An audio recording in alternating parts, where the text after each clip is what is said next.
뉴스라이더 첫 번째 소식입니다. 이태원 참사 부실 대응 혐의를 받는 김광호 서울경찰청장에 대해서 검찰이 이르면 오늘 불구속 상태로 재판에 넘길 것으로 보입니다.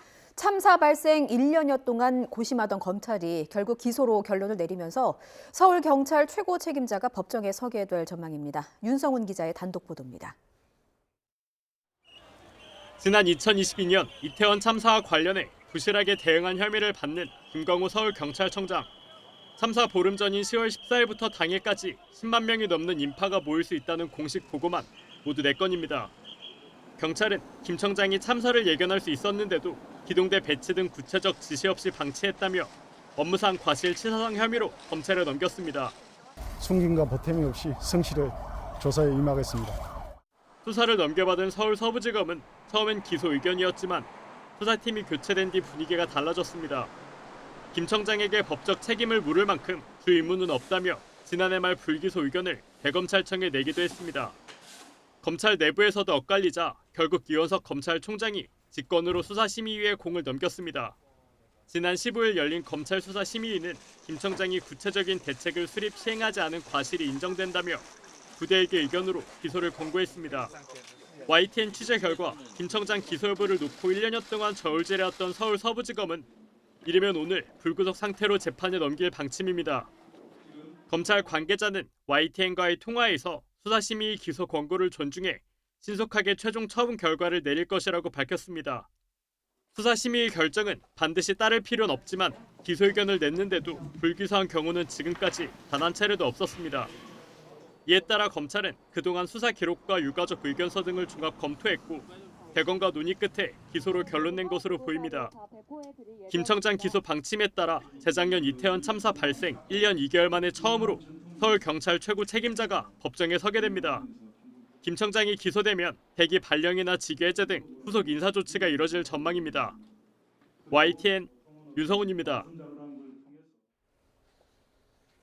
국민의힘이 최근 야당 단독으로 국회를 통과한 이태원 참사 특별법에 대한 대통령의 제2요구권, 그러니까 거부권 행사를 건의하기로 했습니다.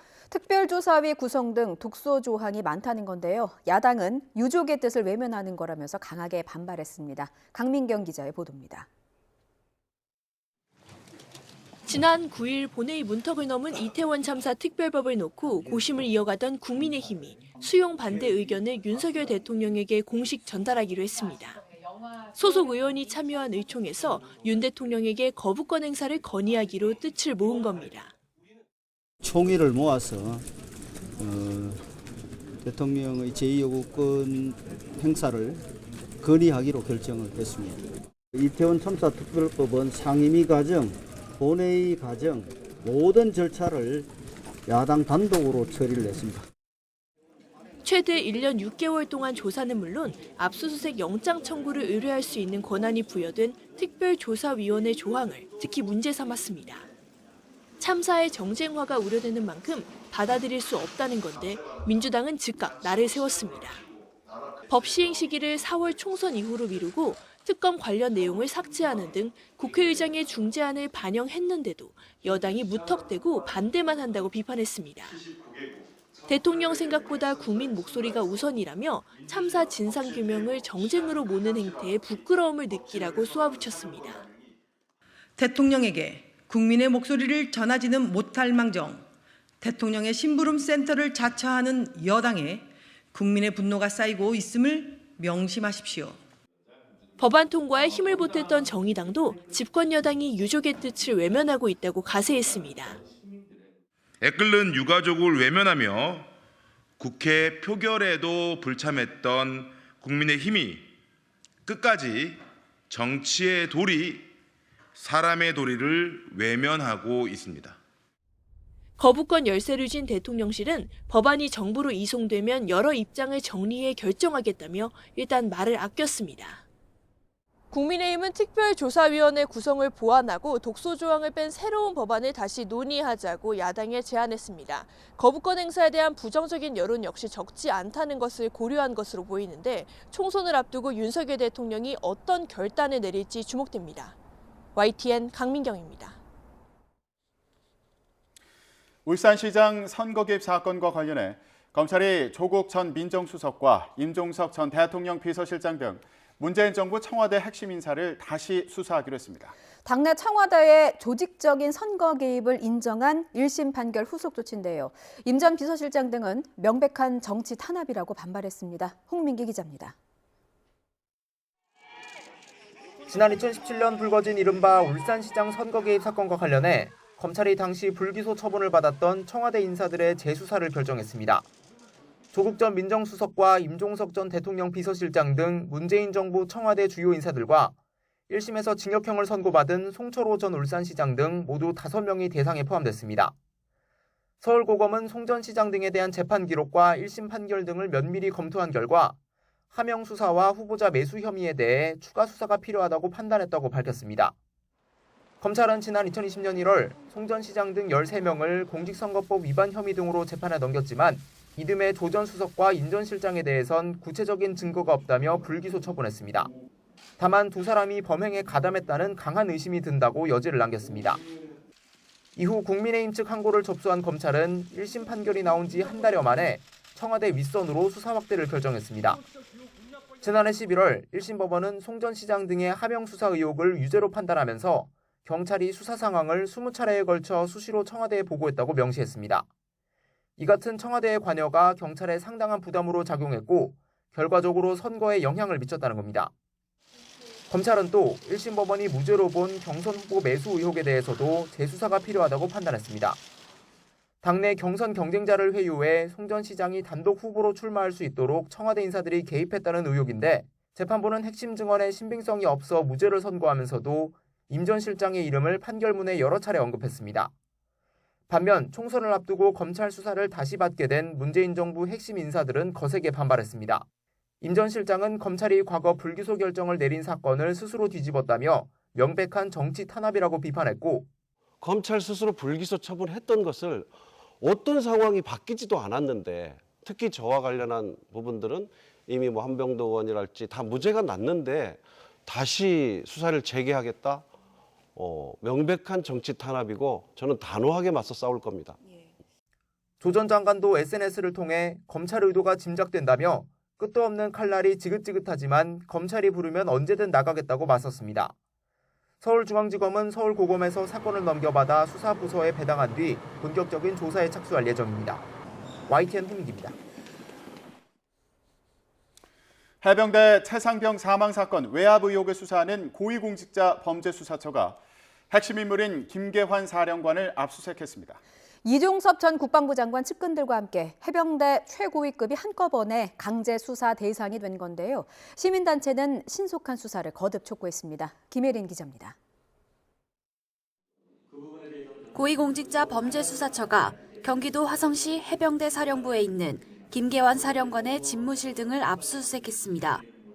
이종섭 전 국방부 장관의 최측근인 유재은 국방부 법무관리관과 박진희 전 군사보좌관 압수수색도 동시에 이뤄졌습니다.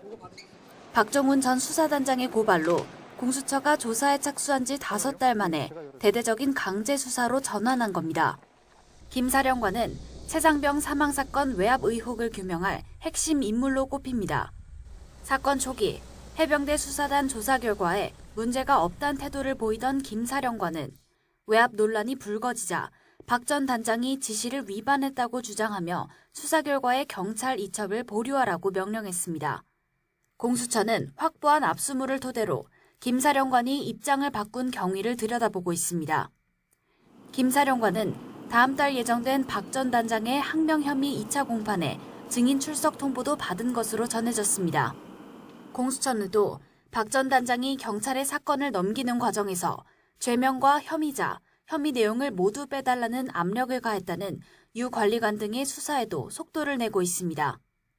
이와 관련해 시민단체는 박 전 단장의 항명 혐의 재판만 진행될 뿐 정작 윗선은 누구도 책임지지 않고 있다며 조속한 진실규명을 거듭 촉구했습니다. 5개월 가까이 진척이 없다가 엊그제서야 처음으로 공수처가 압수수색에 나섰다고 합니다. 대통령실의 불법적인 수사 개입 의혹에 대해서 신속한 수사를 다시 한번 촉구합니다. 공수처가 김진욱 처장 퇴임을 앞두고 최상병 사건 본격 조사에 착수하면서 예정된 수장 공백 상황을 수사 성과로 돌파해낼 수 있을지 주목됩니다. YTN 김혜린입니다. 마을버스가 오르막을 오르지 못하고 뒤로 미끄러지면서 7명이 다쳤습니다. 경기 파주시에서는 올해 들어 두 번째로 아프리카 돼지열병이 발생했습니다. 사건 사고 소식 우종훈 기자의 보도입니다. 마을버스 한 대가 아파트 정문벽을 들이받은 상태로 멈춰서 있습니다. 출동한 구급대원들이 버스에서 내린 승객들을 현장에서 응급 처치합니다. 어제 저녁 8시쯤 서울 홍은동에서 마을버스가 오르막도로를 올라가지 못하고 뒤로 미끄러졌습니다. 차량에는 24명이 타고 있었는데 이 가운데 7명이 부상으로 병원에 옮겨졌습니다.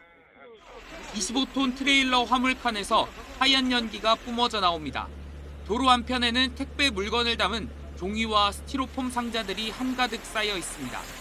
오늘 새벽 2시쯤 경북 성주군 중부 내륙고속도로를 달리던 화물차에서 불이 났습니다.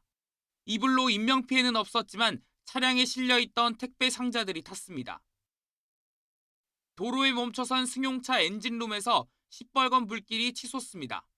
승용차 앞부분은 형체를 알아볼 수 없을 만큼 탔습니다. 어제 저녁 7시쯤 대전 지족동 도로를 주행하던 승용차에서 불이 나 10분 만에 꺼졌습니다. 화재로 다친 사람은 없었습니다. 어제 오후 6시 반쯤 경기 파주시 적성면에서 사육하던 돼지가 아프리카 돼지열병 양성 판정을 받았습니다. 국내 양돈 농가에서 아프리카 돼지열병이 발생한 건 지난 16일 경북 영덕군에 이어 올해 두 번째입니다. 확진 농장에는 출입 통제 조치와 함께 역학조사가 진행되고 있고 농가에서 키우던 돼지 1,700여 마리는 매몰 처분될 예정입니다. YTN 우종훈입니다. 둘째 자녀를 낳는 비율이 갈수록 감소하는 가운데 자녀는 둘 이상 가진 부모들 사이에서는 혜택이 미흡하다는 목소리가 높습니다. 보건복지부가 진행한 다자녀 부모와의 간담회에서 참석자들은 용기를 내어 2명 이상의 자녀를 낳았지만 그로 인한 혜택은 부족하다는 의견을 냈습니다. 이들은 출산 시 지원금이나 어린이집 입소 우선순위 외에 체감할 수 있는 다자녀 지원이 부족하다고 느꼈다면서 둘째 이상을 생각하고 있지만 주저하는 사람들을 위해서 지원을 늘려야 한다고 목소리를 높였습니다.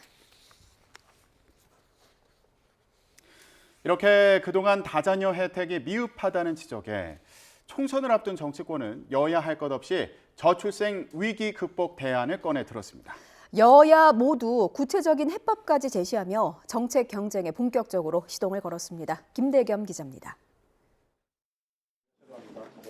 국민의힘은 총선 표심을 겨냥한 첫 공약으로 일가정 모두 행복 정책을 제시했습니다. 저출생 위기 문제 해결을 위해 적재적소에 재원을 풀어 일터와 가정에서 모두 행복을 찾도록 하겠다는 겁니다. 저출생 문제는 잘 아시다시피 국가 소멸 우려까지 언급되는 미래의 문제이지만 청년과 아이 키우는 부모들의 삶에 대한 현재의 문제입니다.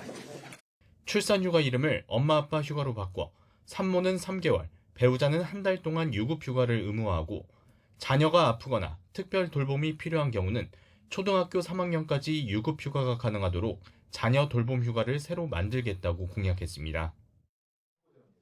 또 육아휴직급여를 월 150만 원에서 210만 원으로 올리고 중소기업의 부담을 줄이기 위해 대체인력 지원금을 160만 원으로 2배 더 늘리겠다며 정책 실현을 위해 부총리급 인구부를 만들겠다고 약속했습니다. 대한민국 미래가 걸린 우리 사회의 가장 시급한 문제를 해결하는 일에 우리 국민의 소중한 혈세, 특별 회계를 통해 적극 투입될 수 있도록 하겠습니다. 공교롭게도 같은 날 민주당도 저출생 위기 극복을 위한 총선 공약을 내놨습니다. 이재명 대표는 당무 복귀 하루 만에 직접 공약 발표에 나서며 힘을 보탰습니다.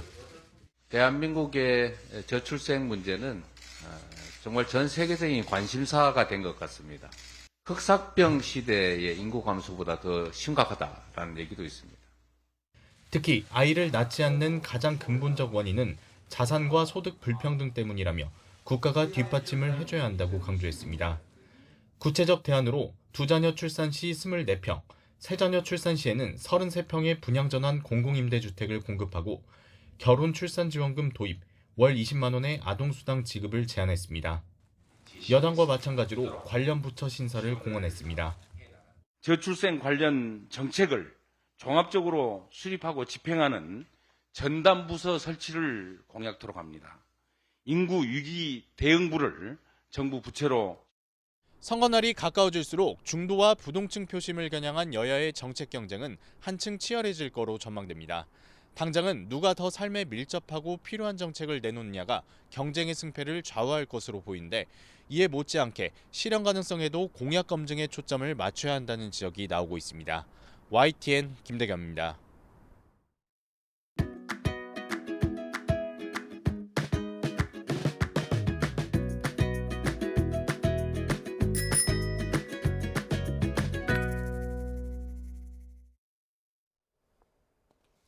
총선을 앞두고 여당에서는 주가 조작 의혹에 명품 가방 수수 의혹까지 각종 논란에 휩싸인 김건희 여사가 국민 앞에 사과해야 한다는 요구가 분출하고 있습니다. 들어보시죠. 감성에 미치는 영향이 저는 디올백이 저기보다 훨씬 더 심각하다. 어떻게 해서 그와 같은 일이 발생하였는지 우선은 사실관계가 저희로서도 궁금하잖아요. 국민들로서도. 사실관계를 말씀하고 사과하자.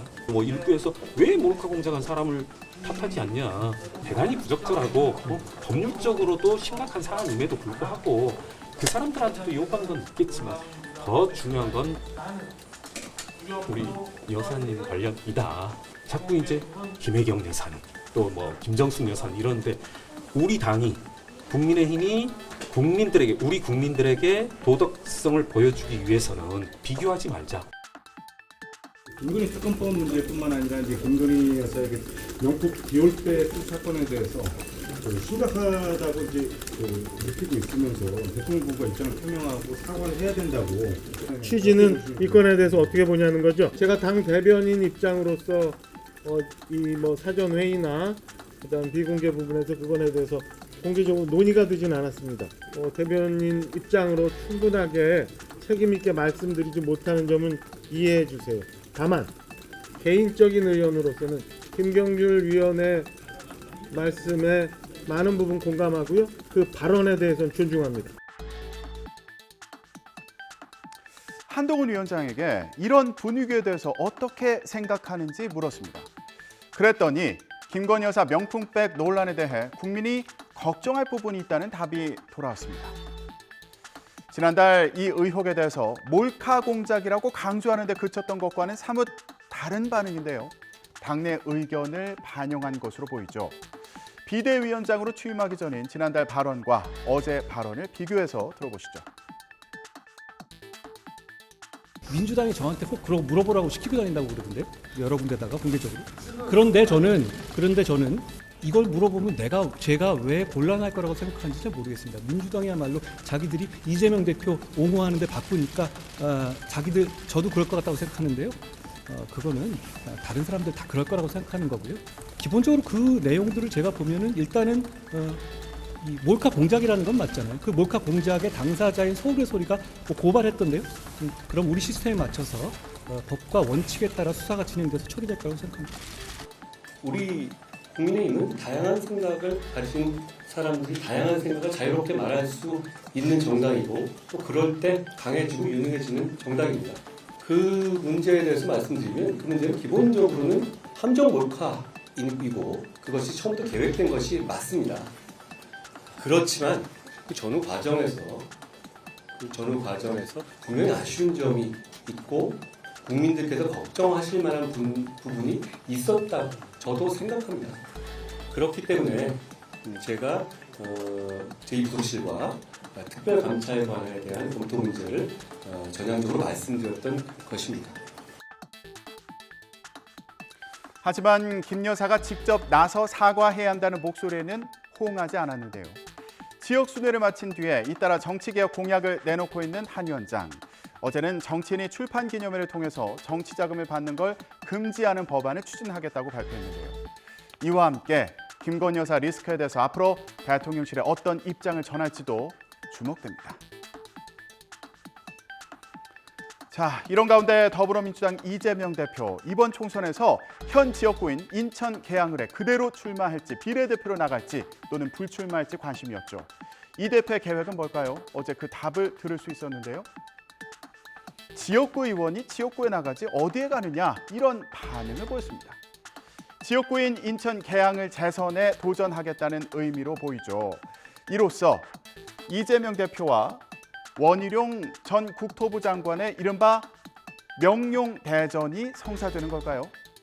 원희룡 전 장관은 이번 선거는 국민께서 대한민국 정치를 정상화하는 계기가 될 것이라며 이 대표와의 맞대결 의지를 다졌습니다. 당초 비례대표 선거 방식과 이 대표 출마가 연계돼 있다는 분석도 있었는데요. 이 대표가 비례대표로 나설 경우 과거 병립형으로 회귀를 주장할 거다 이런 전망이 있었던 거죠. 현행 준연동형 비례대표제를 유지할 경우에 비례대표로 나서려면 이 대표가 위성정당 소속으로 출마해야 하기 때문입니다. 하지만 지역구 출마를 공언한 만큼 준연동형 비례대표제 유지 입장을 정한 것으로도 보이는데 이 대표 아직 신중한 반응을 보였습니다. 혼자 마음대로 정할 수 있는 일이 아니다. 아직 정해진 건 없지만 명분과 실리가 일치하지 않는데 가능한 한 균형점을 찾을 것이라고 말했습니다. 그러면서 이번 총선에서 151석을 얻어 원내 1당을 지키겠다는 목표를 제시하기도 했습니다. 또 586 용퇴론에 대해서는 민주화 운동을 한 게 잘못한 것도 아닌데 잘라야 할 이유냐는 반응을 보였고요. 비명계를 겨냥한 자객공천 논란에 대해서는 예비후보 검증 과정에서 친명계 인사들이 더 많이 떨어졌다고 반박하기도 했는데요. 민주당이 공천 과정에서 국민참여제를 도입하기로 했지만 이 역시 강성당원들의 지지를 받는 친명계에게 유리한 거 아니냐는 시각도 있는데요. 이 대표의 부인에도 비명계 공천 학살 우려는 사그라들지 않고 있네요. 자, 어제 이준석 전 국민의힘 대표가 추진하는 개혁신당의 노인 교통복지 공약이 도마에 올랐습니다. 이준석 개혁신당 정강정책위원장의 발표 내용을 들어보시죠. 개혁신당은 노인복지법 제26조 1항에 따라 현재 65세 이상에게 제공되는 지하철 무상 이용 혜택을 폐지하겠습니다. 2023년 현재 전국 950만 명에 달하는 만 65세 이상 노인층에게 월 1만 원에 해당하는 연간 12만 원의 교통카드를 지급하도록 하겠습니다. 도시철도와 버스, 택시까지도 다 같이 사용할 수 있는 형태로 제공하게 됩니다. 그리고 통근, 통학 등의 이유로 대중교통 이용이 빈번한 고연령층을 위해 해당 선불액수 12만 원을 소진한 뒤에는 현재 청소년에게 적용되는 약 40%의 할인율을 적용한 요금으로 하여 버스와 지하철을 이용할 수 있도록 하겠습니다. 지하철 무상 이용 대신 다른 교통수단도 이용할 수 있는 연간 12만 원 상당의 교통카드를 지원하겠다는 내용입니다. 현 제도는 지하철이 없는 지역의 노인들에게는 그림의 떡이고 또 국가가 부담해야 하는 복지 비용을 지자체에 떠넘기는 꼴이라 바로잡겠다는 겁니다. 그런데 노인들의 지하철 무임승차를 폐지하겠다는 말을 앞세워서 반감을 사는 거 아닌가 싶기도 한데요. 이 위원장의 대답을 직접 들어보시죠. 폐지라는 표현을 첫 서두에 앞세우신 이유가 있어요?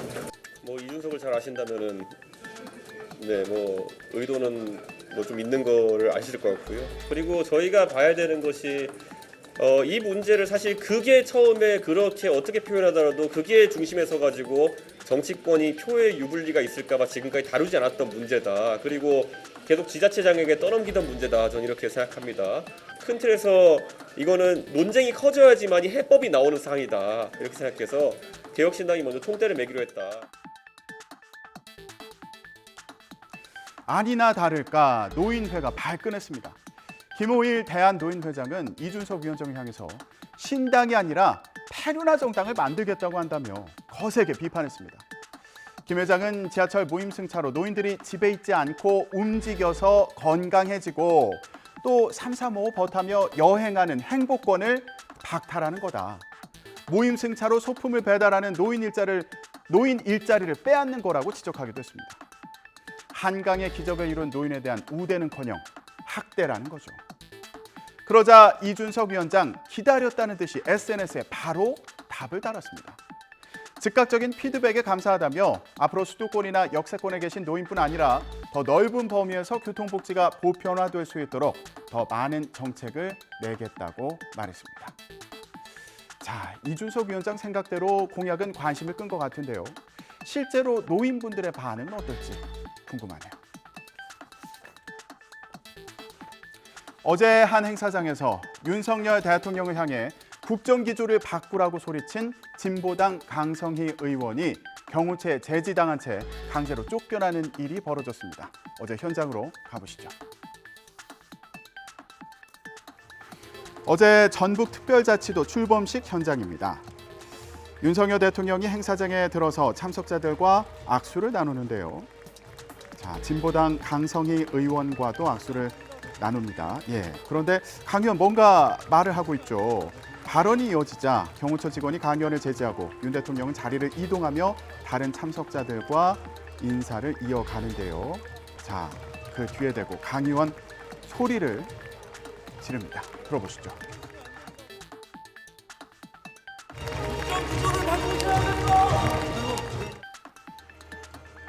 이후 경호처 직원들이 강 의원의 입을 막고 또 팔과 다리를 저렇게 들어서 행사장 밖으로 끌고 나가는데요.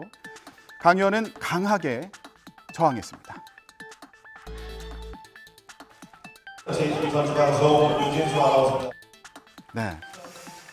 자, 강 의원은 입법부에 대한 중대한 모독이라면서 항의했는데요. 이어서 대통령실 반응까지 권남기 기자 리포트 보고 오시죠. 국정 기조를 바꾸지 않으면 국민들이 불행해집니다라는 인사말을 전한 것이 전부입니다. 그 한마디가 그렇게 듣기 거북했습니까? 반면 대통령실은 경호성의 위해 행위로 판단했다며 국회의원이 넘지 말아야 할 선을 넘었다고 비판했습니다. 강 의원이 윤 대통령과 악수할 때 손을 놓지 않거나 손나팔을 만들어 계속 고성을 지르는 등 윤 대통령과 참석자들의 안전을 위협했다는 겁니다. 국민의힘은 강 의원이 주목을 끌기 위해서 고의적으로 소란을 피운 거라면서 비판했고요. 또 민주당은 야당 국회의원이 대통령 앞에서 직언하지 못하면 독재 정권과 무엇이 다르냐며 목소리를 높였는데요. 정치권의 논란이 이어질 것으로 보입니다. 지금까지 전국 브리핑이었습니다.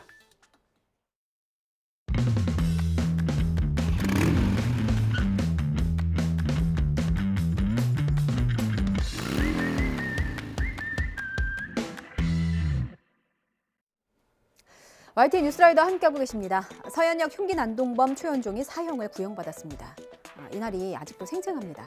아침 저녁으로 늘 걷던 그 길, 친구를 만나고 쇼핑을 하고 장을 보던 그곳, 평범한 사람들의 일상을 순식간에 공포로 몰아넣었던 무차별 흉기 난동으로 14명이 숨지거나 다쳤습니다. 검찰은 최원종이 반성하지 않고 있다며 사회에서 영원히 격리해달라고 요청했습니다. 그런데 최원종은 심신미약을 주장하고 있습니다. 범행 당시에 조현병을 앓은 탓에 우발적으로 저지른 것이라면서 치료 감호가 필요하다는 겁니다. 참고로 범행 전에 최원종이 인터넷에 검색한 단어는요, 심신미약 감경이었습니다. 재판부는 누구의 주장에 힘을 더 실어줄까요? 안동준 기자입니다. 지난해 8월 인도로 차를 몰아 행인들을 들이받은 뒤 백화점에서 무차별적으로 흉기를 휘둘러 모두 14명의 사상자를 낸 최원종. 검찰은 잔인한 범행을 저지른 피고인이 심신미약을 주장하며 감경을 노리는 등 반성하지 않고 있다면서 사회에서 영원히 격리해야 한다고 주장했습니다. 최원종은 최후 진술에서 유족들이 원하는 대로 사회에서 영원히 격리되더라도 다른 피해를 주지 않게 죄를 뉘우치겠다고 말했습니다. 다만 최 씨 측 변호인은 범행 당시 조현병으로 인한 심신미약인 것으로 추정된다는 국립법무병원 소견을 토대로 치료 감호가 필요하다는 점을 참작해달라고 재판부에 요청했습니다. 하지만 검찰은 최원종이 범행 전 심신미약 감경을 미리 인터넷에 검색했다며 심신미약에 의한 우발적 범행이 아닌 계획 범행임을 강조했습니다. 재판이 끝난 뒤 차에 치여 숨진 고 김혜빈 씨 아버지는 테러와 같은 범죄를 단죄할 수 있는 판결이 나오길 바란다며 호소했습니다. 최 씨에 대한 선고 공판은 다음 달 1일 오후 2시 수원지방법원 성남지원에서 열릴 예정입니다. 법원의 접근 금지 명령을 어기고 옛 연인을 찾아가 잔인하게 살해한 30대에 대한 1심 선고가 있었습니다. 검찰은 사형을 구형했었는데 1심 재판부는 징역 25년을 선고했습니다. 30대 설모 씨는 옛 연인을 살해한 것도 모자라서 이를 말리던 피해자 어머니에게도 흉기를 휘둘렀습니다. 어머니께서 뉴스라이더에 제보해 주셨던 그 피해 당시 모습입니다. 6살 딸은 엄마가 무자비하게 살해당하는 걸 눈앞에서 봐야만 했습니다. 그리고 지금도 어린 딸은 고통 속에 심리치료를 받고 있다고 합니다. 참 어찌 잊을 수 있겠습니까? 그런데 재판부는 피해자 자녀가 범행 장면을 목격했다고 단정할 수 없다고 봤습니다. 범행 후에 은닉 혹은 도주 시도가 없다는 점을 들어서 형벌 가중 요소로도 반영하지 않았습니다. 인천지방법원은 어제 보복살인과 스토킹 혐의 등으로 기소된 30대 남성 설모 씨에게 징역 25년을 선고하고 10년 동안 전자장치 부착을 명령했습니다. 재판부는 살인수법이 매우 과감하고 냉혹해서 피해자가 겪었을 두려움과 고통을 가늠하기 어렵고 살해하기 전에 피해자에게 받은 사과로 후련함을 느끼는 것으로 보이는 등 진지하게 범행을 반성하고 있는지 의문이라고 강조했습니다. 하지만 설 씨가 자신의 죄를 처벌받겠다는 태도를 보이는 데다 다른 보복 범죄와 형평성을 고려하면 생명을 박탈하기는 어렵다면서 양형 이유를 설명했습니다. 앞서 설 씨는 폭행과 스토킹 범죄로 접근 금지 처분을 받고도 지난해 7월 인천 남동구에 있는 아파트 복도에서 흉기로 옛 연인인 30대 피해 여성을 살해하고 피해자 어머니를 다치게 한 혐의로 기소됐습니다.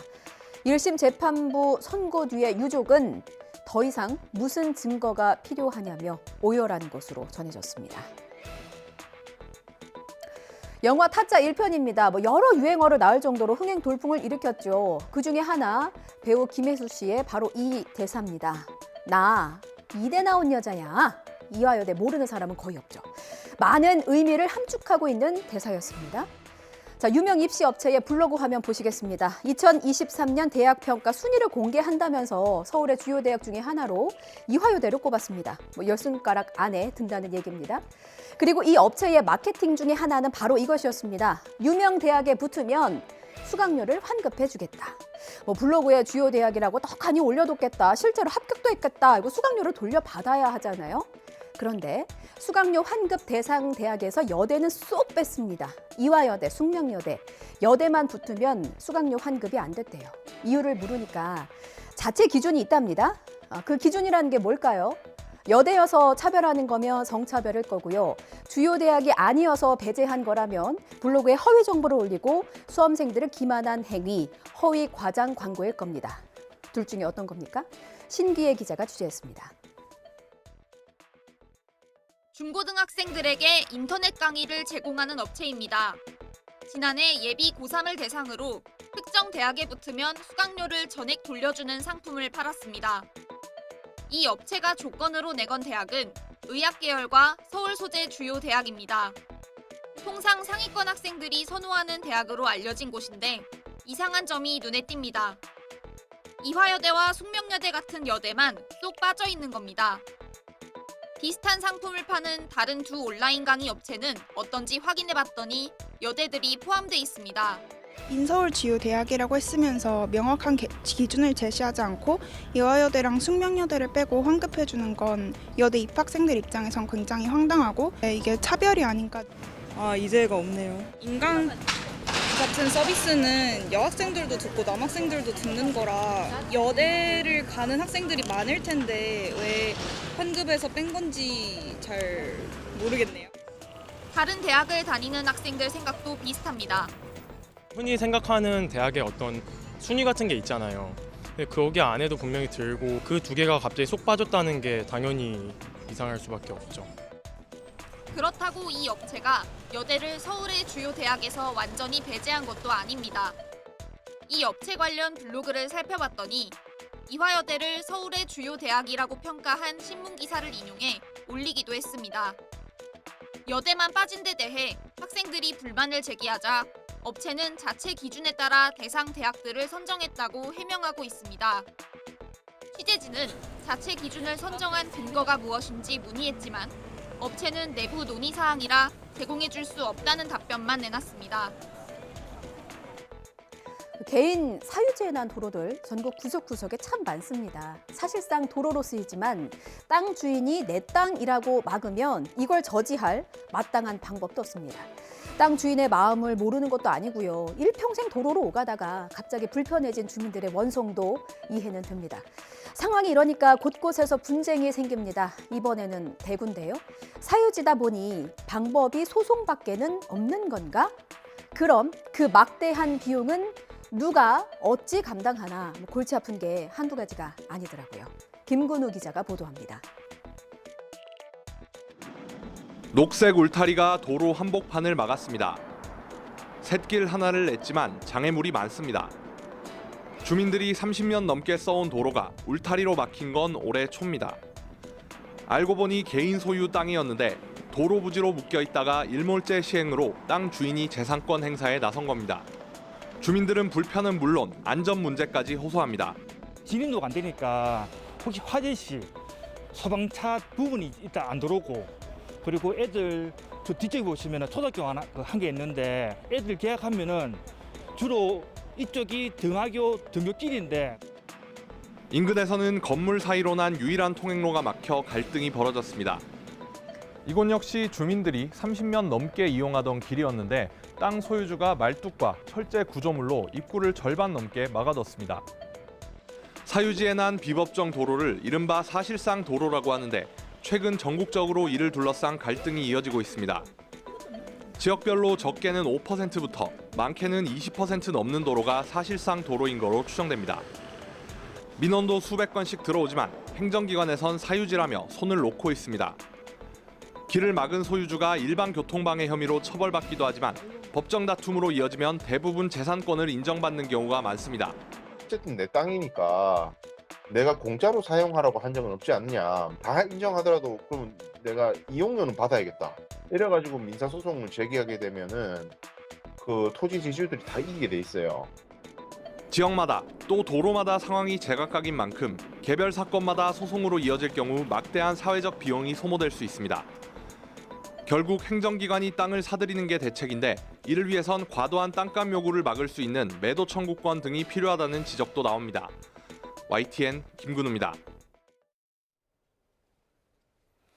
인천 검단 신도시의 한 대규모 아파트 단지 바로 옆에서 폭약을 사용한 신축 공사가 추진돼서 동네가 시끄럽습니다. 공사업체는 안반이 발견돼서 발파가 불가피하다는 입장인데 주민들은 내 집 코앞에서 웬 폭약 사용이냐며 벌쩍 뛰고 있습니다. 지금 뒤로 보시는 것처럼 공사장 바로 옆에 아파트 단지가 있으니까 더 시끄러운 것 같은데요. 입장이 팽팽하게 맞서자 국민권익위원회가 중재에 나섰습니다. 이승배 기자가 보도합니다. 인천시 불로동에 있는 공사 현장입니다. 1,100세대 규모의 아파트가 들어설 예정인데 기초공사 도중에 제동이 걸렸습니다. 이 땅에서 커다란 암석이 나왔기 때문입니다. 제 뒤로 보이는 돌산이 부지에서 발견된 암석들입니다. 눈으로 보이는 것만 따져도 총 길이가 150m, 높이가 30m에 육박합니다. 아파트 구축 높이에 해당합니다. 공사 업체는 발파, 그러니까 폭약으로 깨트릴 생각을 내비쳤습니다. 문제는 거리입니다. 안반을 중심으로 동쪽과 서쪽, 북쪽으로 디귿자 형태로 아파트와 빌라가 둘러싸고 있습니다. 가까운 곳은 고작 80m에 불과합니다.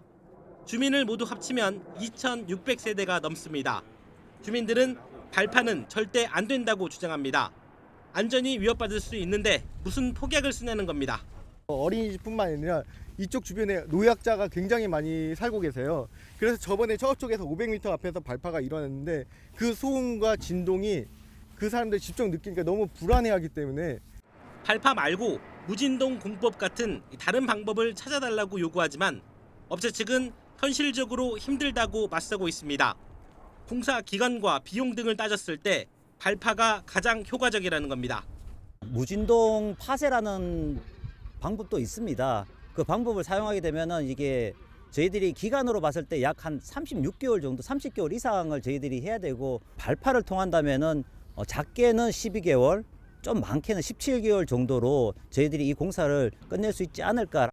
주민 설명회가 열렸지만 입장차를 좁히지 못하자 주민들은 국민권익위원회에 중재를 요청했습니다. 권익위는 우선 시험 발파를 해보고 안전에 문제가 없는지부터 살펴보기로 했습니다. 이전의 어떤 선례들도 모아보고 앞으로도 나름대로 정형화된 하나의 기준이 될 수 있는 해법을 찾는 게 의미가 있겠다 싶어서 저희들이 그런 시각에서도 접근을 하려고 합니다. 하지만 안전도 측정 방법과 문제가 생겼을 때 대응 방법 등을 두고도 주민과 업체 측 견해차가 여전히 커 해법을 찾는 과정은 쉽지 않을 것으로 보입니다. YTN 이승배입니다. 불법 촬영 등의 혐의를 받는 축구선수 황의조 씨가 출국 금지 조치됐습니다. 서울경찰청 사이버범죄수사대는 성폭력처벌법 위반 혐의로 입건된 황 씨가 여러 차례 출석 요구에 불응해 출국 금지 조처를 한 것으로 전해졌습니다. 이에 대해 황 씨 측은 담당 수사팀을 상대로 기피 신청서를 제출했습니다. 황 씨는 지난 15일 3차 조사에 출석해 불법 촬영 의혹에 대해 합의된 것이란 입장을 유지했습니다.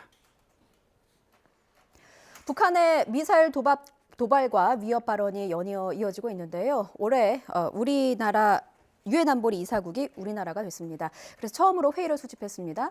북한 위협에 대한 안보리 대응이 달라져야 한다는 점을 강조했는데요. 중국과 러시아는 기존 입장을 되풀이하면서 북한을 감쌌습니다. 워싱턴에서 권준기 특파원입니다. 북한의 비확산을 주제로 한 안보리 비공식 협의는 한미일 3국의 요청으로 소집됐습니다. 올해부터 선출직 이사국 활동을 시작한 우리나라가 처음으로 북한 이슈를 주도적으로 제기한 겁니다. 비공개 회의를 마친 뒤 황중국 대사는 심도 있는 논의가 이루어졌다며 북한의 상황에 대해 이사국 모두 우려하고 있다고 전했습니다. 우리 대표부는 최근 최선희 북한 외무상의 러시아 방문 등 밀착하는 북러 관계와 수위를 높여가는 북한 협박에 대한 전반적인 설명에 나선 것으로 알려졌습니다. 특히 최근 북한의 핵정책이 변화한 만큼 안보리의 대북 기조도 바뀌어야 한다고 강조한 것으로 전해졌습니다. 북한 대륙간 탄도미사일에만 초점을 맞출 게 아니라 모든 종류의 안보 위협에 대응해야 한다는 겁니다. 미국과 일본도 우리나라와 함께 보조를 맞추며 북한을 압박했습니다. 하지만 중국과 러시아는 기존 입장을 되풀이하며 북한 편을 든 것으로 알려졌습니다. 이런 가운데 미국 백악관 고위당국자는 북한과 러시아 간 군사 협력이 동북아 지역 긴장을 극적으로 높일 거라고 전망했습니다. 지금껏 대북 전략에서 염두에 두지 않았던 러시아의 첨단 군사 기술 이전으로 북한 위협 수준의 차원이 달라질 거라는 얘기입니다.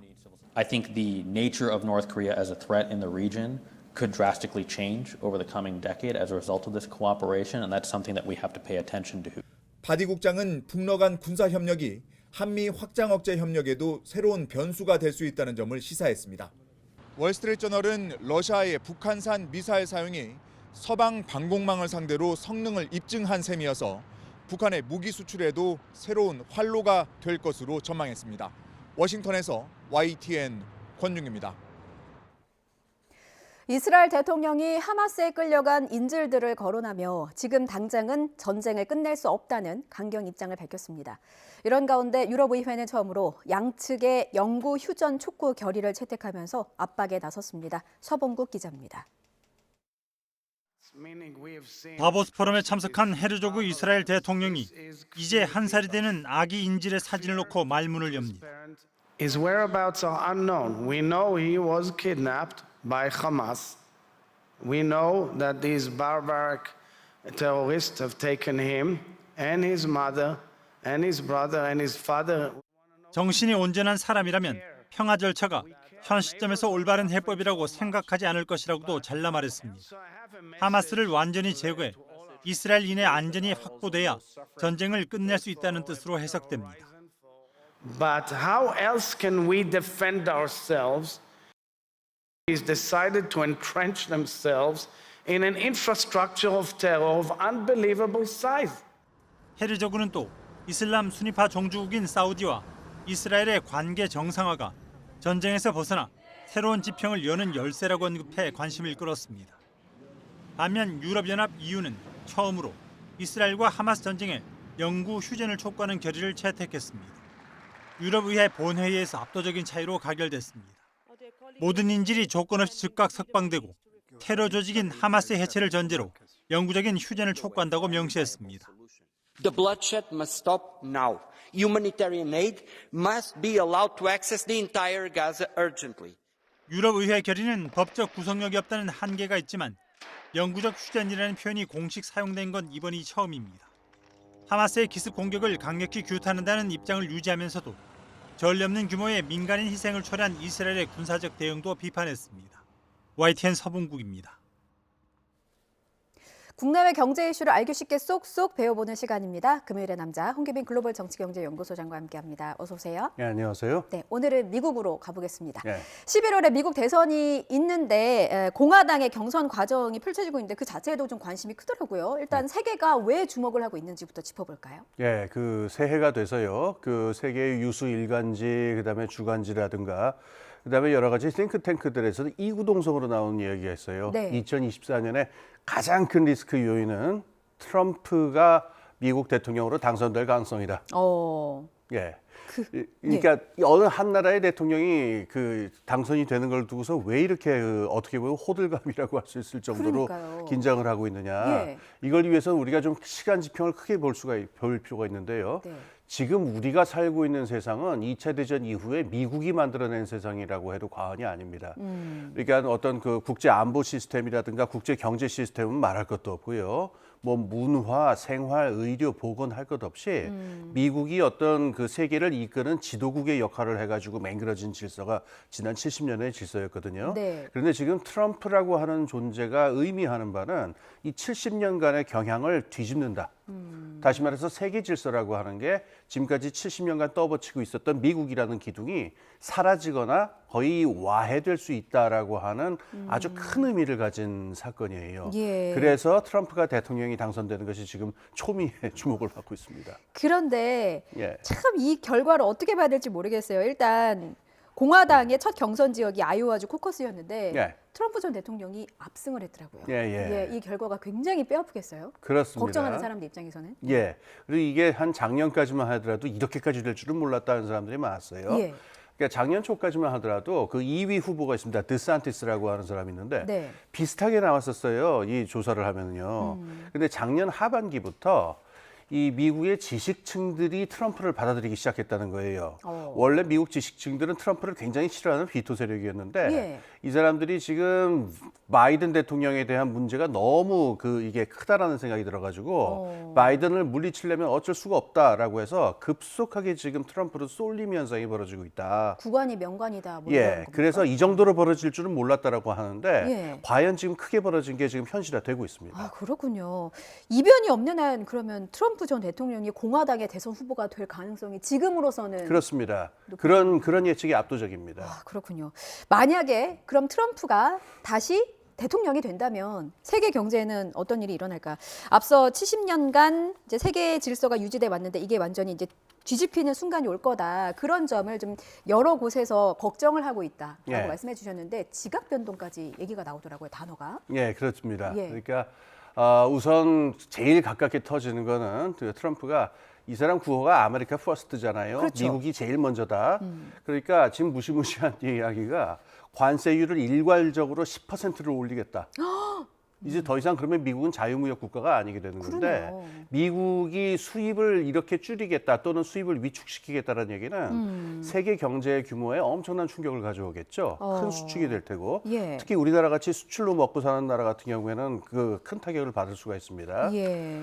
그 다음 문제들도 있죠. 이를테면은 지금 기후위기 문제 같은 어떤 세계 경제가 풀어야 될 굵직굵직한 문제들이 있는데 예. 트럼프는 기후위기에 대해서 굉장히 회의적이거나 어떨 때는 부인하는 이야기도 서슴지 않거든요. 그러니까 지금 미국이 지도력을 크게 발휘해도 될까 말까 하는 문제인데 네. 이 문제에 대한 문제도 이 입장도 쇠퇴할 수가 있고요.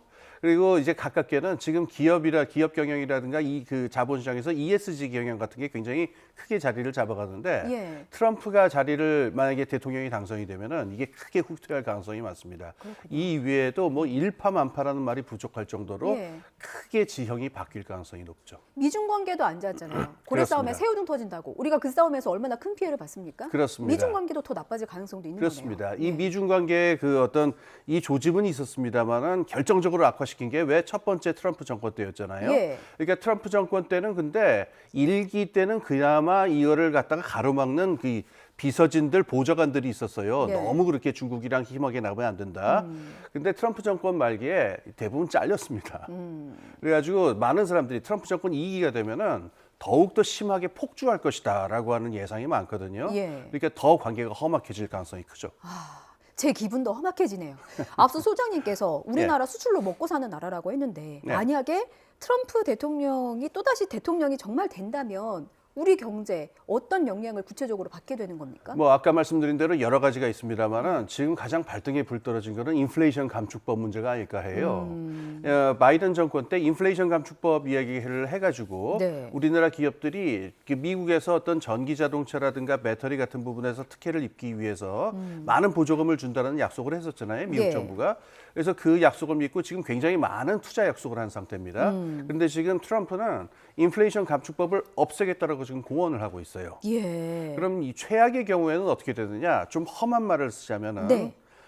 미국이 먹고 튈 가능성도 없지 않지요. 먹튀. 그렇죠. 우리나라 기업들은 인플레이션 감축법을 믿고 굉장히 큰 규모의 투자를 했는데 예. 막상 약속한 보조금은 나오질 않게 되고 예. 그래서 한 예로 지금 그 트럼프가 공화당에서 호조를 보이고 있으니까 지금 제일 크게 그 하락한 주식 중에 하나가 중국 전기차 주식이에요. 예. 이런 전기라든가 이런 산업이 타격을 받을 것이다.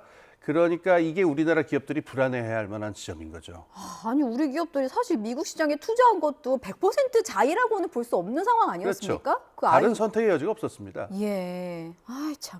그러면 반대의 경우도 생각을 해보자고요. 지금 여론조사를 보면 바이든 현재 대통령과 그 트럼프 전 대통령의 지지율이 좀 팽팽한 것으로 나오거든요. 예. 지금까지는 트럼프가 대통령이 됐을 경우를 저희가 좀 가정을 해본 거고, 그럼 만약에 바이든 대통령이 재선에 성공하면 어떤 영향을 또 우리는 받는 겁니까? 아마 지금 미중 관계는 트럼프하고 반대 방향으로 가게 될 가능성이 큰데요. 네. 이 디리스킹이라고 하는 말이 얼마 전부터 유행을 했어요. 미국하고 중국의 사이를 이제 끊어버리겠다 해서 디커플링이란 말이 굉장히 지금까지 유행을 했었는데 네. 이게 간단한 문제가 아니라 막상 해보니까 바이든 정권 들어와서 미국 중국 간의 관계를 갖다가 끊어버리려고 하다 보니까는 너무 복잡한 문제가 많다. 그래서 되도록이면 현상 유지 내지는 미중 관계의 어느 정도의 그 개선 이런 기조로 나갈 가능성이 있거든요. 예. 이렇게 되면은 지금 현상 유지가 그대로 되면서 리스크 부분은 조금 줄어드는 그런 좋은 영향도 있겠죠. 예. 하지만은 그 또 다른 면에서 보자면은 그 바이든도 그 미국 자국 중심주의의 정책을 하는 건 마찬가지이기 때문에 저는 뭐 그렇게 큰 차이가 있겠나 하는 생각도 듭니다. 아 그렇군요. 이러나 저러나 우리는 힘들겠다라는 생각이 좀 듭니다.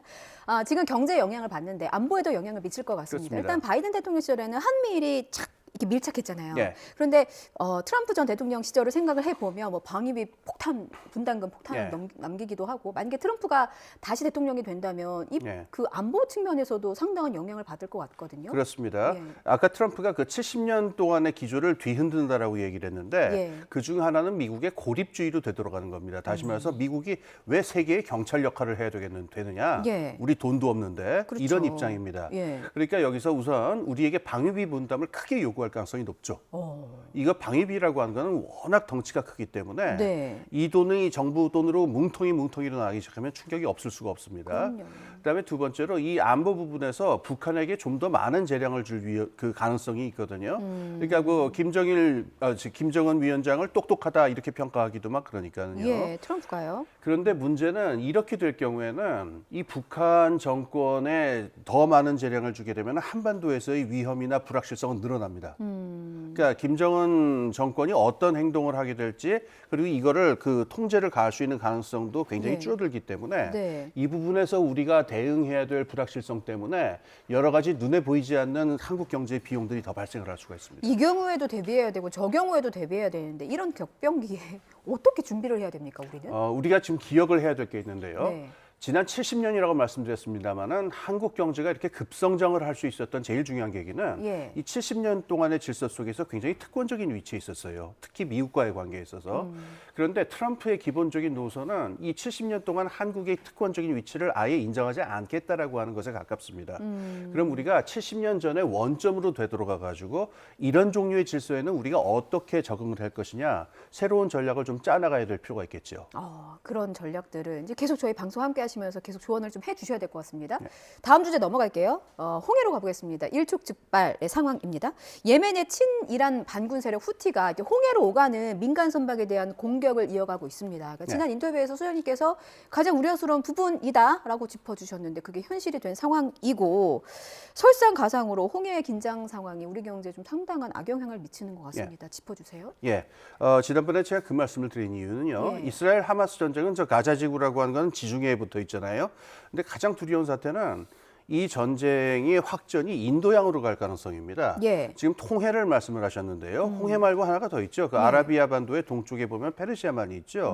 이 홍해하고 페르시아만은 같은 그 긴장 구조를 가지고 있다고 봐야 되는데 여기에서 긴장이 발생을 하게 되면은 석유 가격이라든가 물류라든가 원자재 가격에서 큰 충격이 오게 될 거다. 그리고 우리나라가 특별히 거기에 취약할 것이다. 이런 말씀이었었어요. 근데 지금 이게 현실화가 된 게 홍해 끝자락에서는 지금 후티 반군하고 미국, 영국이 교전을 주고받고 있고요. 페르시아만에도 문제가 발생을 했습니다.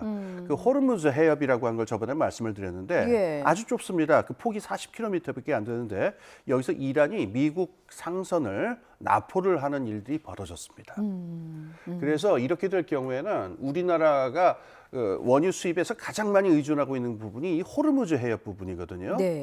여기에서 문제가 발생을 하게 되면은 우리나라 석유의 어떤 수급에 차질이 있을 수 있는데 저희가 일단 한 200일 정도의 그 비축분을 가지고 있어요. 석유라든가 석유 관련 제품들을. 그러니까 당장의 문제가 되지는 않겠습니다만은 분쟁이 장기화가 되면 얘기가 달라지겠죠.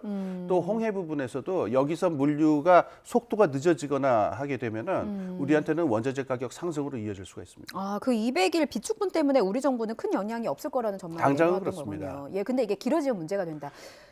저희가 그래픽 하나 더 준비했는데 보시겠습니다. 수에즈 운하를 이용을 못하게 되면은 이제 아프리카를 대륙을 돌아서 이동을 해야 되는 상황인 건데 지금 그래픽 나가고 있어요.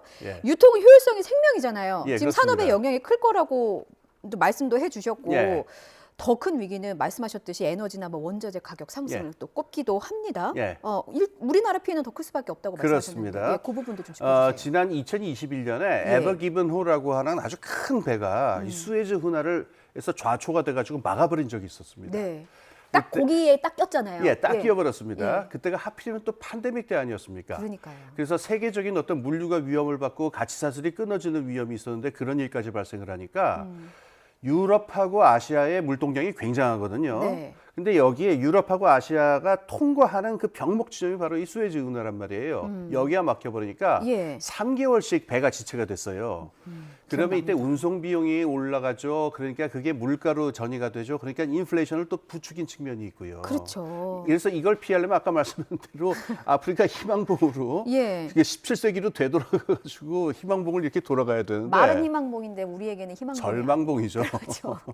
그러면 이게 물류비용이 어마어마하게 올라가니까 또 타격을 받게 됩니다. 더 위험한 일이 있었는데 1967년에 이집트가 수에즈 운하를 아예 봉쇄한 적이 있었습니다. 이스라엘하고 전쟁 때문에요. 그런데 이 봉쇄가 무려 8년을 갔습니다. 오래 갔네요. 지금 8년이면. 저 아주 어렸을 때 일인데 1975년까지 이 봉쇄가 갔었어요. 1970년대에 인플레이션하고 이제 하이퍼 인플레까지 나타나는 나라들이 있었는데 이 고도의 인플레이션의 중요한 원인 중에 하나가 이 수에즈 운하가 막혀가지고 원가 인상이 되는 이 희망봉까지 돌아가야 되니까.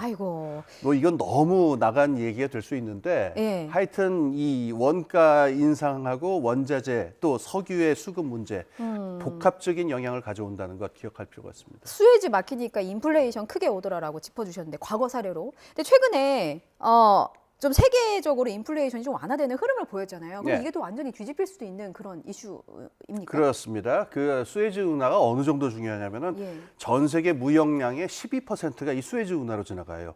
근데 수에즈 운하 지나가면 뭐 합니까? 그 홍해에서 그 후티 반군이 막고 있고 여기서 이러고 있으니까. 네. 그러니까 지금 벌써 그 현상이 나타나고 있는데 올해 들어와 가지고 1월에 이 후티 반군의 존재 때문에 네. 수에즈 운하로 들어가는 배가 지금 한 30%가 줄어들었어요. 예. 그러니까 이게 앞으로도 이렇게 되면 계속 희망봉으로 돌아가야 된다는 얘기니까 어떻게 될 거냐. 거기다 호르무즈 해협으로 빠져나오는 이 원유의 수급에도 차질이 생긴다면은 예. 우리 한국 같은 경우에는 그럼 어디서 석유를 가져올 것이냐 하는 문제들 예. 복합적으로 생겨나겠죠. 그런 부분을 짧게 조금만 더 짚어주세요. 지금 저희 시간은 다 됐는데 1분 더 예. 주세요, PD님. 예. 그 앞서 우리나라는 뭐 200일분에 뭐 비축분이 있다고 해서 걱정이 없다고 하지만 이게 장기화되면 문제라고 지적을 해주셔서요. 예. 유비무환 아니겠습니까? 예. 우리가 뭘 대비해야 되는지 짧게. 이스라엘의 경우에는 그 당연히 중동 국가들하고 문제가 되니까 원유 수급에 차질이 있었잖아요. 예. 그래서 베네수엘라로 돌렸습니다. 이거는 지중해로 들어오니까요. 네. 우리나라도 이 너무 중동에서 이 페르시아만으로 오는 석유에만 의존하지 말고 네. 다른 수입처를 알아보는 일이 지금부터 필요할 거라고 생각됩니다. 지금부터 시작해도 좀 늦은 게 아닌가. 예. 네, 지금부터 빨리 시작하시면 좋겠습니다. 홍기빈 글로벌 정치경제연구소장이었습니다. 잘 들었습니다. 예, 감사합니다.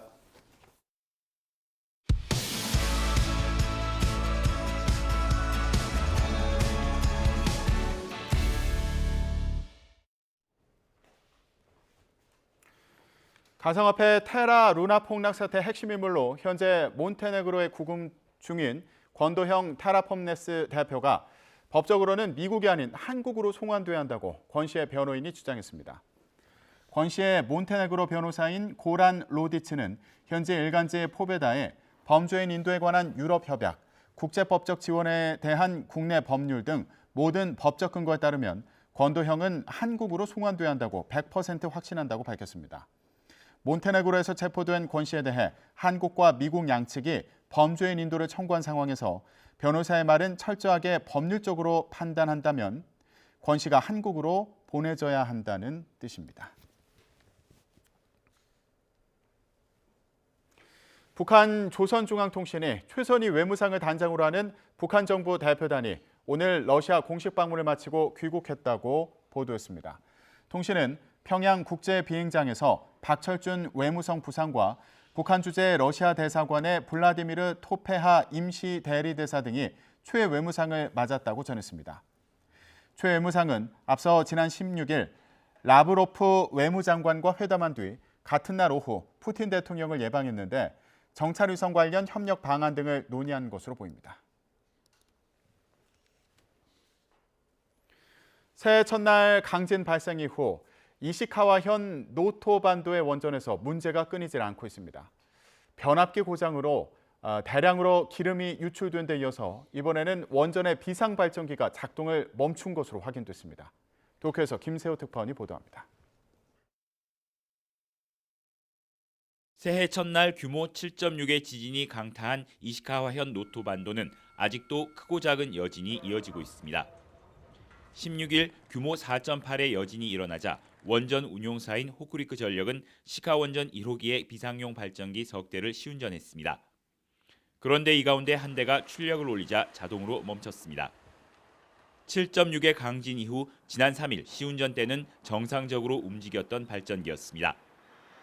정확한 원인이 밝혀지지 않았지만 호쿠리쿠 전력은 안전에 문제가 없다고 강조했습니다. 하지만 멈춘 발전기는 외부 전원이 끊겼을 때 사용 후 해결료 냉각용 해수를 끌어올릴 펌프를 움직이는 장치인 만큼 안전을 위한 최후의 보루인 설비 중 하나가 문제를 일으켰다는 지적이 나옵니다. 앞서 시카 원전은 강진으로 변압기가 파손돼 기름 23,400리터가 유출됐고 일부가 바다로 흘러가 가로 100m, 세로 30m 넓이의 기름막이 원전 주변 바다에서 발견됐습니다. これからいろんな問題点というのは出てくる可能性もございますし、新知見として取り上げる必要があるかどうかについては今後検討していきたいというふうに思っておりますけれども。 이 밖에 시카 원전을 비롯해 가시와자키, 가리아 원전에서는 지진 후 수백 리터의 방사성 오염수가 넘치기도 했습니다. 강진 이후 이어지는 여진 속에 최근 노토반도 원전의 잇따른 이상은 원전 안전 관리에 대한 의구심을 키우고 있습니다. 도쿄에서 YTN 김세호입니다. 한파가 덮친 미국 중북부 지역에서 전기차 테슬라가 방전돼서 견인되는 사태가 속출했습니다. 미국 뉴욕타임스는 17일 체감기온이 영하 30도까지 내려간 가운데 시카고의 전기차 충전소들은 배터리 방전 사태로 절망의 현장으로 변했다고 전했습니다. 시카고에 사는 35세 엔지니어 닉 세티는 전날 아침 자신의 테슬라 차량이 얼어붙어서 차문이 열리지 않았다고 말했습니다. 그는 어렵게 트렁크를 열고 차에 탄 뒤에 테슬라 충전소까지 8km를 이동했지만 이미 12개 충전기가 모두 사용 중인 상태였다고 어려움을 호소하기도 했습니다. 2024 강원 동계 청소년 올림픽이 오늘 저녁 8시 강원도 강릉 스피드 스케이팅 경기장과 평창의 평창돔에서 동시에 개막합니다. 개회식에서는 첨단 LED 큐브를 활용한 디지털 성화 퍼포먼스가 펼쳐지고 관객과 함께 즐길 수 있는 다채로운 문화 행사도 열립니다. 세계 청소년들의 스포츠 축제인 강원 2024는 79개 나라에서 선수 1,803명이 참가한 가운데 다음 달 1일까지 14일 동안 강릉과 평창, 정선, 횡성 등 4개 시군에서 열립니다. 아파트나 빌라 같은 공동주택에서 불이 났을 때 무작정 밖으로 나가면 더 위험할 수도 있다는 걸 보여주는 실험이 진행됐습니다. 불길도 불길이지만 연기가 복병입니다. 특히 계단을 타고 번지는 연기를 피하는 게 핵심인데요. 평소에 대피 공간과 경로를 파악해두면 인명피해를 크게 줄일 수 있습니다. 차상은 기자입니다. 1층 세대 안에서 불이 난 지 얼마 지나지 않아 계단실은 연기에 가려 앞이 보이지 않을 정도입니다. 3층과 4층 집안으로도 연기가 스며들었지만 계단실보다는 확연히 적습니다. 이 상황에서는 밖으로 나가는 것보다는 연기가 없는 집안 공간으로 대피해 신고하고 구조를 기다리는 게 안전해 보입니다. 집안에서 불이나 대피할 때는 대문을 닫아야 다른 세대 피해를 줄일 수 있습니다. 아파트나 빌라에서 사실상 유일한 피난 통로인 계단으로 연기가 퍼지는 걸 막아야 해서입니다.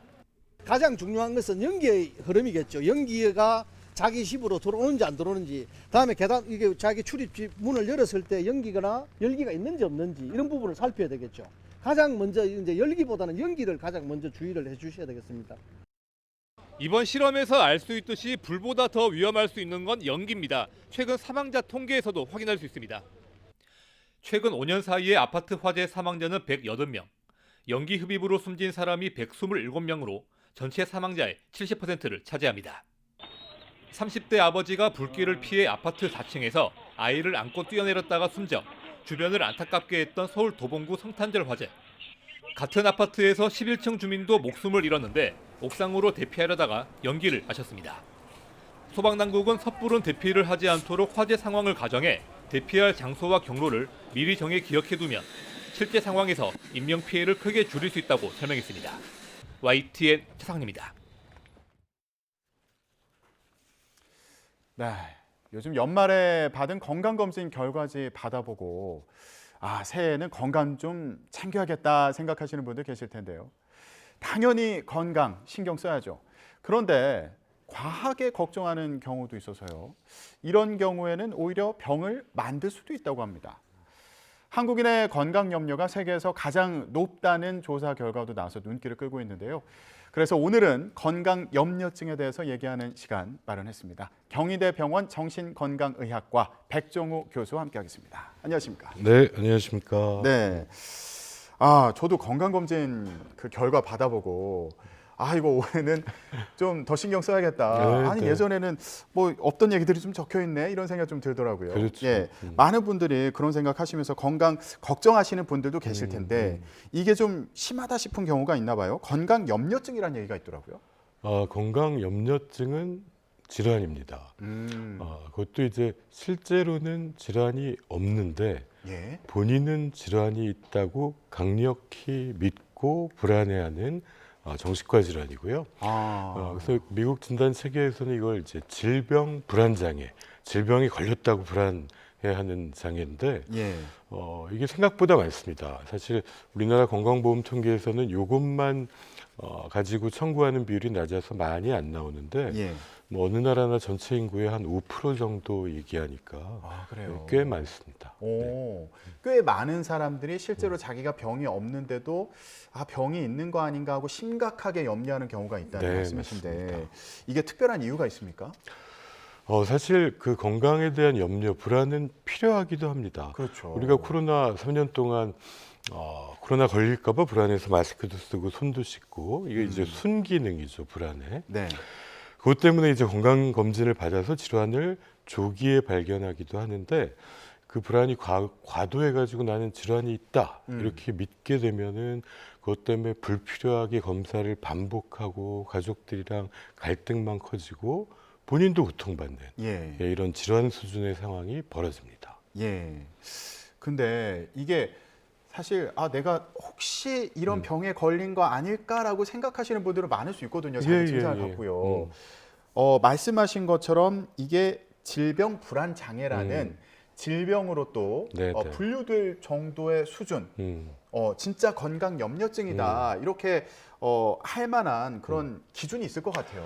뭐 저희도 어떤 건강 기침을 하거나 무슨 증상이 있으면 이거 안 좋은 거 아니야? 그래서 병원에 가서 검사를 받고 우리 주치의가 이제 정상이다 이렇게 설명을 해주면 대부분의 분들은 걱정하다가 안심이 되시잖아요. 그렇죠. 다행이다. 괜찮다고 하는구나. 근데 건강 염려증이 있으신 분들은 더 불안해집니다. 이거 병이 분명히 있는데 또 못 찾았구나. 못 찾았구나 이렇게 생각한다고요? 그래서 바로 딴 병원으로 가세요. 이걸 이제 닥터 쇼핑이라고 하는데 여러 병원을 전전하면서 불필요한 검사를 반복하죠. 반복하면 이제 가족들은 왜 그러냐, 괜찮다는데 왜 또 하려고 그러냐. 여기서 이제 또 갈등이 생기고 아무도 나를 안 믿어주는구나. 더 외롭고 불안하니까 또 더 집착하게 되는 이런 악순환에 빠지는 상태가 건강염려증, 질병불안장애입니다.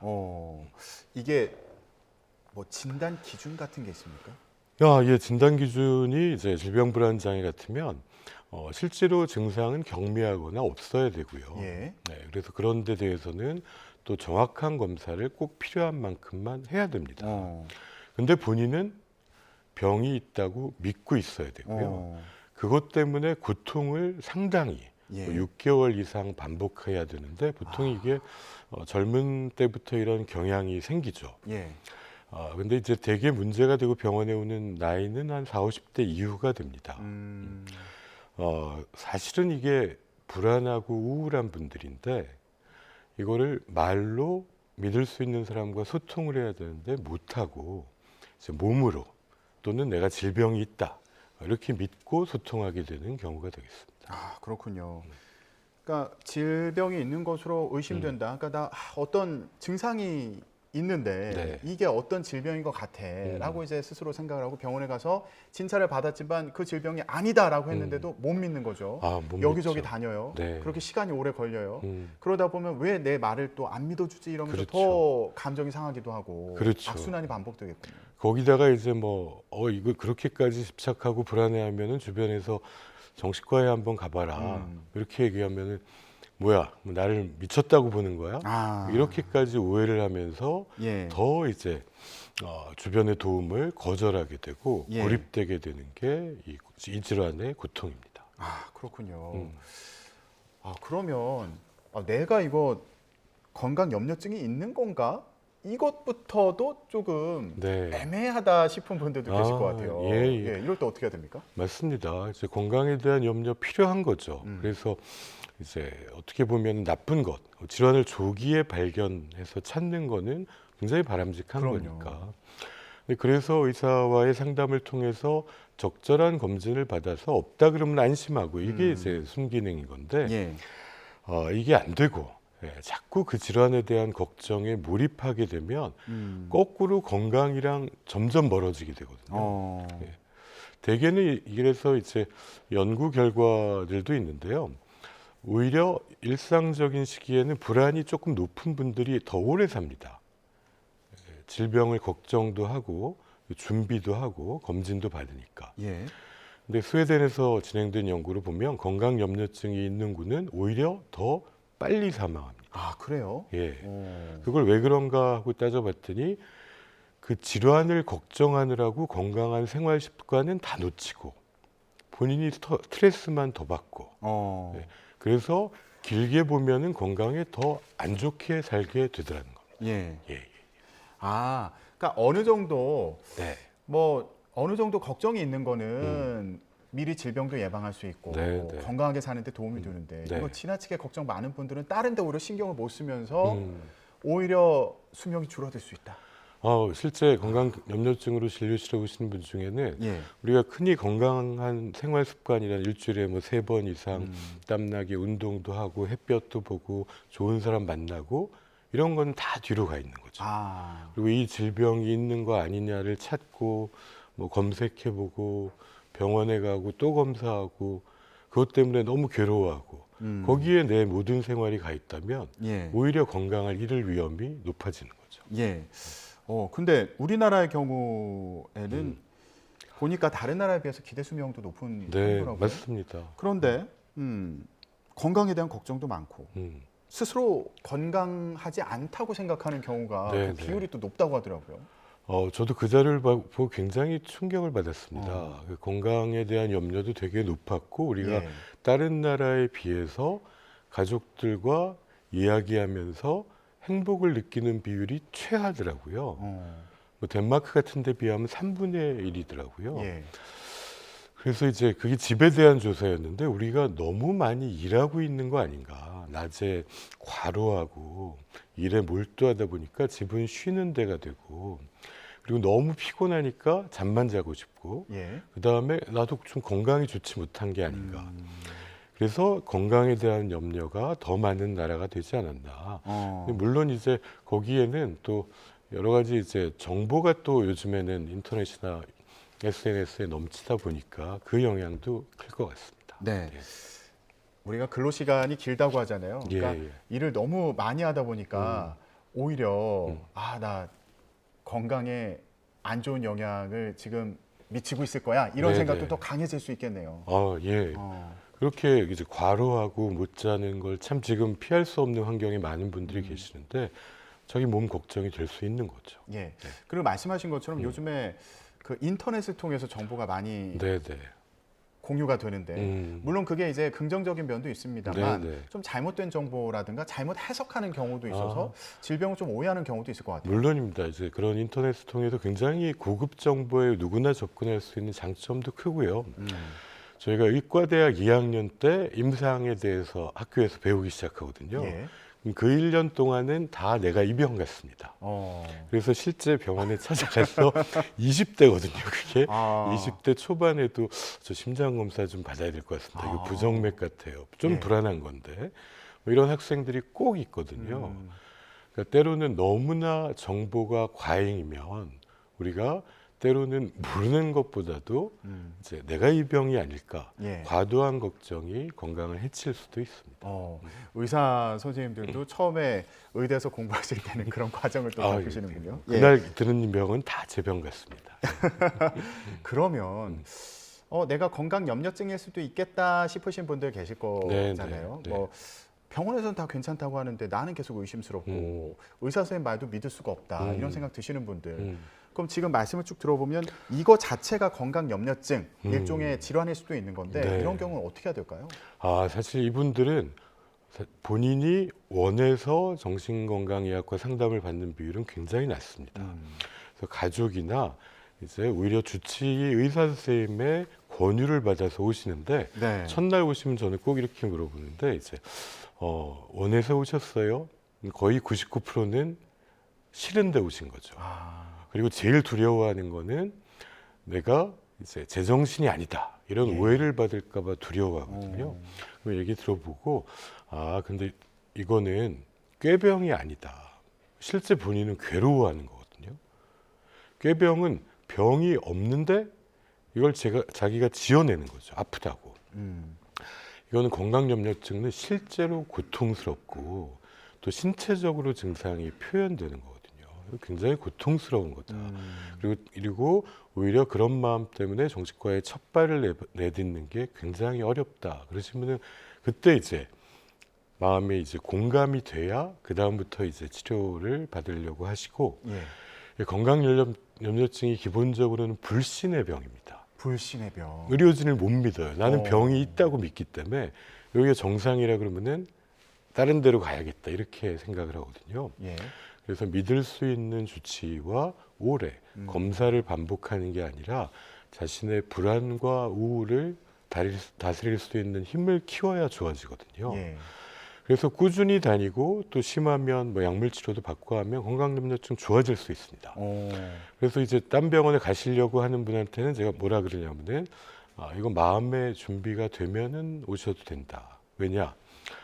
이거 지금 치료 안 받는다고 큰일 안 난다. 고통스러울 뿐이니까. 예. 마음의 준비가 되고 믿을 수 있는 의사한테 오래 다니시는 게 최선이다라고 말씀드립니다. 정신과에 이거 건강염려증 아닌가 하고 이제 상담을 받으러 오셨다가도 아니야 나 실제로 몸이 아픈 것 같아. 네네. 다른 병원에 가서 다시 이제 진단을 받으려고 하시는 분들이 계시는 거예요. 많죠. 그리고 정신과 의사가 제일 최악의 경우가 그때 실제 신체 질환인데 놓치면 그거야말로 멱살 잡히고 소송당할 수 있지 않습니까? 때로는 이제 적극적으로 정밀 검사를 하는 것도 필요하고, 그다음에 이제 신뢰관계를 맺어서 꾸준히 치료하면 건강염려도 충분히 좋아질 수 있습니다. 자, 교수님 계속 말씀해 오신 게 건강에 대해서 신경 쓰고 자기 뭔가 증상이 있는 것 같으면 병원 가서 검사도 받아보고 이건 중요하다는 말씀이신 거잖아요. 근데 다만 너무 과로하고 그리고 또 정보가 또 홍수처럼 넘치다 보니까 왜곡해서 해석하는 경우에 좀 걱정이 커져서 이게 오히려 안 좋은 영향을 미치는 경우도 있다고 이제 지적을 해주셨는데 뭐든 적당한 게 좋다고 하는데 이거 적정한 선을 찾는 게 또 어려울 것 같아요. 어렵죠. 예. 근데 이제 결국 나쁜 것, 그러니까 질환을 조기에 발견해서 빨리 대처하겠다. 이것도 순기능이 있고, 그다음에 이제 좋은 것, 좋은 습관을 늘려가는 거에 순기능이 있는데 내가 오늘 건강하다면 그 하루에 감사하고 나한테 도움이 되는 할 수 있는 것들. 오늘 하루에 운동을 하고 내가 좋아하는 사람을 만나고 나의 불안과 스트레스를 믿을 수 있는 사람과 털어놓고 이게 미래의 건강을 오늘에 유지할 수 있는 가장 좋은 방법이다. 이렇게 말씀드릴 수 있겠습니다. 교수님 마지막으로요. 건강염려증이다 해서 병원에 가서 좀 상담을 받아보는 게 좋은 경우들이 있잖아요. 그 경우 기준을 다시 한번 좀 정리해 주시죠. 예, 벌써 여러 병원을 다녔는데도 불구하고 의사가 정상이라는데 안심이 안 되고 더 불안해지고 더 검사를 받아보고 싶고 주변에서 이런 나의 마음을 알아주지 않고 오히려 갈등만 커지고 있다면 나 스스로 이걸 극복하고 이용하겠다는 결심을 하고 정신건강의학과나 문을 또는 상담의 문을 두드려 보시면 좋겠습니다. 네, 알겠습니다. 건강염려증은 불신의 병이다 이렇게 말씀해 주셨는데요. 의료진을 믿고 한번 상담을 받아보는 것도 좋겠다는 조언이셨습니다. 네, 지금까지 경희대병원 정신건강의학과의 백종욱 교수와 함께했습니다. 말씀 고맙습니다. 네, 고맙습니다.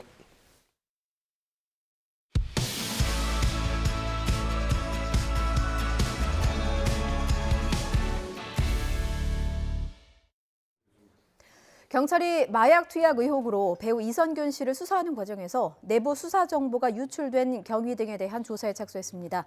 경기 남부경찰청 반부패 경제범죄수사대는 지난 15일 인천경찰청의 요청에 따라 해당 사건을 배당받았다고 밝혔습니다. 인천경찰청은 유출이 있었는지 등을 직접 조사하면 공정성을 보장받기 어려울 수 있다고 보고 인접한 경기 남부경찰청에 수사를 의뢰한 것으로 전해졌습니다. 앞서 배우 이선균 씨가 숨진 뒤에 문화예술계를 중심으로 수사의 적절성과 수사 정보 유출 경위에 대한 진상 규명이 필요하다는 지적이 제기됐습니다. 중국이 코로나19 바이러스의 존재를 공식 발표하기 2주 전에 이미 유전자 분석까지 마쳤다는 미국 정부 보고서가 나왔습니다. 중국 인민해방군 종합병원 등에서 치사율 100%의 변이 바이러스 실험을 했다는 논문도 공개됐습니다. 베이징에서 강정규 특파원의 보도입니다. 2019년 12월 중국 후난성 우한에 있는 수산시장에서 폐렴 의심 환자가 쏟아져 나왔습니다. 중국 당국이 신종 코로나 바이러스를 원인균이라고 공식 발표한 건 이듬해 1월 11일이었습니다. 初步诊断有新型冠状病毒感染的肺炎病例41例，其中已出院2例，重症7例，死亡1例。 그러나 이보다 2주 앞서 중국이 코로나19의 존재를 알고 있었다는 미국 정부 보고서가 나왔습니다. 2019년 12월 28일 베이징 의학과학원에서 이미 코로나19 염기 서열 분석까지 마쳤다는 내용입니다. 보고서는 유전자 분석 자료가 미국 국립보건원에 등록됐다가 1월 16일 돌연 삭제됐다고 전했습니다. 미국의 코로나19 기원 추적 작업의 연장선인데 그동안 중국은 정치 모략이라고 반발해왔습니다. 中国向联合专家组提供了当时所掌握的所有溯源相关资料，没有隐瞒任何病例、样本及其检测的和分析结果。 중국 연구진이 치사율 100%에 달하는 코로나19 변이 바이러스 실험을 했다는 보도도 나왔습니다. 미국 뉴욕 포스트가 중국 인민해방군 종합병원 등이 최근 공개한 논문을 바탕으로 쓴 기사입니다. 실험쥐 4마리에 병균을 주입하자 눈이 하얗게 변하며 8일 안에 모두 죽었다는 내용입니다. 역시 중국이 강력히 부정해온 코로나19 연구소 유출설을 떠올리게 만들어 논란이 예상됩니다. 베이징에서 YTN 강정규입니다. 주말을 하루 앞둔 오늘도 큰 추위는 없겠습니다. 종일 예년 기온을 웃돌며 바깥 활동하기 수월하겠는데요.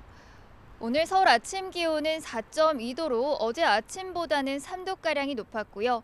한낮에도 서울 기온은 8도까지 오르는 등 예년 기온을 크게 웃돌겠습니다. 주말과 휴일에도 일부 지역에는 비나 눈 소식이 들어있기는 하지만 종일 기온은 영상권을 보이며 추위 걱정 없겠습니다. 현재 서울 등 내륙 지방은 구름만 간간히 지나고 있습니다. 하지만 남해안과 제주도에는 비가, 영동에는 대설특보 속에 눈이 내리고 있는데요. 전남해안은 오늘 오후까지 산발적으로 비가 이어지겠고 경북 동해안은 오늘 밤부터 또다시 비나 눈이 내리기 시작하겠습니다. 내일까지 강원 산간에는 30cm 이상, 경북 북동 산간에도 15cm가 넘는 폭설이 쏟아지겠고요. 강원 동해안에도 최고 8cm의 눈이 더 내리겠습니다. 시설물 피해와 미끄럼 사고 없도록 주의하셔야겠습니다.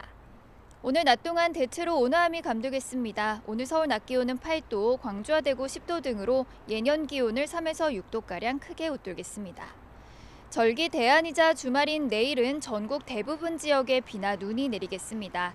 눈비는 휴일 새벽에 대부분 그치겠지만 이후 찬 공기가 밀려오겠고요. 다음 주에는 영하 10도 안팎의 강추위가 찾아올 전망입니다.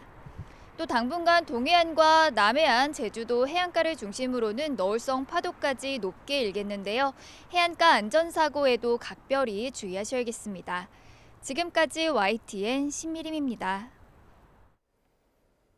오늘 뉴스라이더는 여기서 마치겠습니다. 다음 주에 뵙겠습니다. 고맙습니다.